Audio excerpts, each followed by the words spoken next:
So let's compare the Rugking 3 Pro with the 4 Pro. The 3 Pro and the 4 Pro are the successors of the Rugking 2 Pro. The 3 Pro and the 4 Pro are the better versions, especially the 4 Pro. The 4 Pro is the best among the devices, and it's also very affordable. So all of them, from the Rug 1 to the Rug 4 Pro, are sold for less than $200 currently. Now the price in the future may change. I think the prices that I'm seeing online on Banggood, AliExpress, and the others are merely promo prices. They may change. Okay, so please, the price that I just told you, which is under $200, take it with a pinch of salt. But the devices are expected to be very, very cheap, including the Rugking 4 Pro. Okay.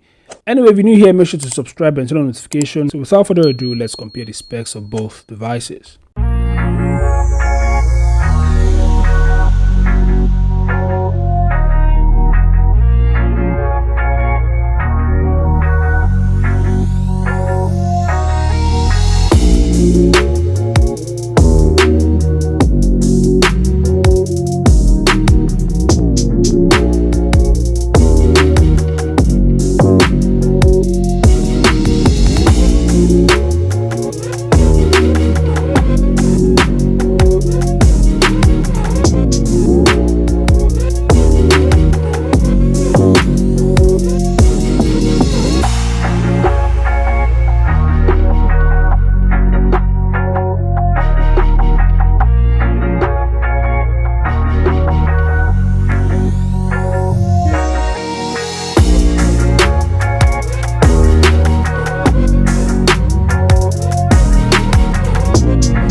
So there you have it, guys. If you are looking for a very affordable rugged phone that's packed with really nice specs, then you may check out the Ulefone Rugking series. As you can see, the specs of both devices are very nice. They are hardly different from one another, and both are very, very affordable, guys. You could get the devices in the Rugking series for less than $200. But I think the Rugking 4 Pro at some point may cost about $200, maybe $220. But currently there is no official price, but the devices are available on Banggood. Anyway, what are your thoughts? Feel free to share them in the comments section below. Subscribe to the channel and I'll see you guys in the next update. Peace out.